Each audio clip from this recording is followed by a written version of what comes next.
installing the 60605X Nailgun hanger to your Metabo / Hitachi N5008AC2 narrow crown stapler. First thing you'll need to do is pick yourself up an M5-.8 by 25 bolt.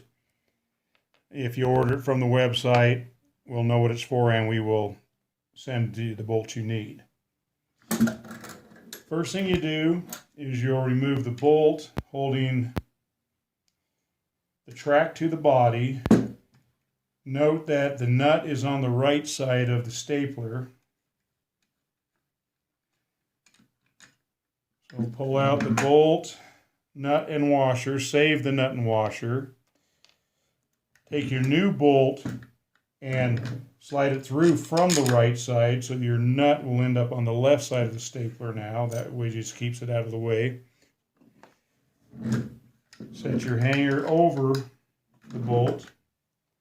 Set the original washer on top of the bolt and the original nut.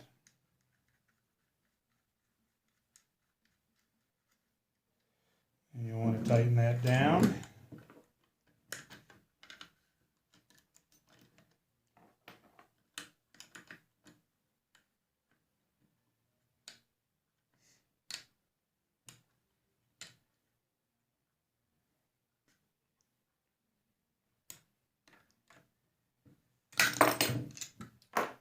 There's your hanger on your narrow crown stapler. It is available in a wide hook if needed. Now this also is the same fit for your N5008AC2, the older staplers. It works on just fine.